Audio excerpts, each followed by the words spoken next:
এটা হচ্ছে আশিনা আম। আশিনা আমের আচার তৈরি করব, তাই কিছুটা আম এটা ভালোভাবে ছড়িয়ে রেখে এটা আমি ভালোভাবে ধুয়ে মুছে ফ্যানের তলায় রেখে দিয়েছিলাম। তারপরে একেবারে শুকনো শুকনো আমগুলো ভালোভাবে পিস পিস করে নিয়ে আবার সারা রাত আমি ফ্যানের তলায় একটা পরিষ্কার কাপড়ে মেলে রেখেছি। তো আচারগুলো প্রায় শুকিয়ে গেছে। এটা দিয়ে আমি আজ আচার তৈরি করব। কীভাবে তৈরি করব দেখাবো। আমি লাঞ্চ রেসিপি তৈরি করতে চলেছি বন্ধুরা। তো আজকে বলেছে মুসুর ডাল দিয়ে আমড়া দিয়ে বড়ার ঝোল খাবে, তাই এটা মুসুর ডালের বড়া আমি তৈরি করে রাখলাম। আর এটা ভাতে খাওয়ার জন্য মচমচে ছোলার ডালের বড়া তৈরি করব। তো মুসুর ডালের বড়া এটা আমি ঝোল করব, আর এটা আমি ভাতের সাথে মুচমুচে ছোলার ডালের বড়া তৈরি করলাম ভাতে খাওয়ার জন্য। দুটোই খাওয়া হবে লাঞ্চ রেসিপির সাথে। মশলা দিয়ে আমড়াটা আমি ভালোভাবে কষিয়ে নিচ্ছি। কষানো হয়ে গেছে, এর মধ্যে আমি জলও দিয়ে দিলাম।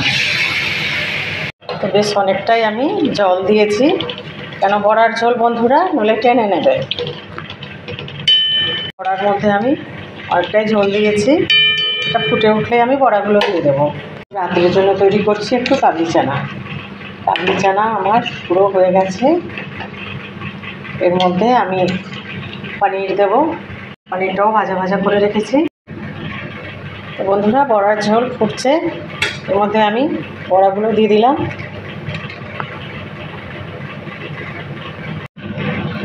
বড়াগুলো সমস্ত বড়া দিয়ে দিয়েছি। ভালোভাবে রেডি হয়ে গেলে নামিয়ে নেব। তো এর মধ্যে আমি একটু অল্প তেঁতুল গোলা জল দিয়ে দিলাম, সামান্য চিনিও দিয়েছি। নামাবার সময় শাহি গরম মশলা দিয়ে নামিয়ে নেব। আমার ছোলে রেডি হয়ে গেছে বন্ধুরা। এইভাবে কড়াইয়ের মধ্যেই ঢাকা দিয়ে ঢেকে রেখে দেবো।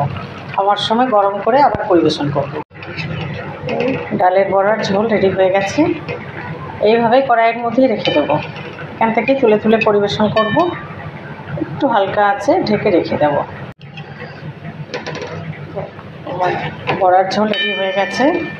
এইভাবে কড়াইয়ের মধ্যেই থাকবে, এখান থেকেই পরিবেশন করব বন্ধুরা। পছন্দ হলে লাইক কমেন্ট শেয়ার সাবস্ক্রাইব করে সাহি কিচেনের পাশে থাকবেন। সকলে ভালো থাকবেন, সুস্থ থাকবেন।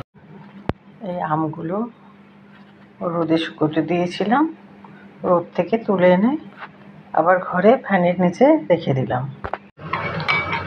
আজ বাচ্চারা বলেছে রাত্রে ছোলে পুরি দই খাবে।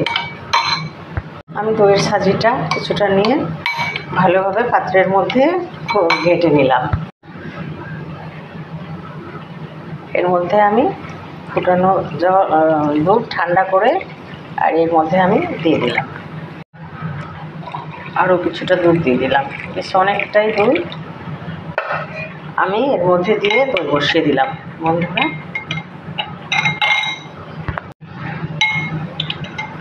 দইটা একটু দম বসলেই আরেকটু ঠান্ডা হলে একটা পাত্রে ঢাকা দিয়ে এটাকে আমি রেখে দেবো।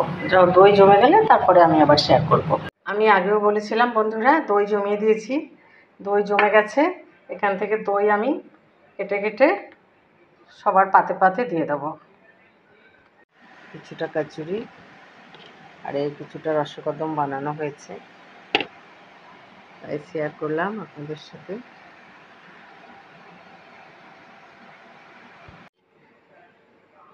তো আমার এই ডিনার রেসিপি আজকে লাস্ট দেখালাম পুরি।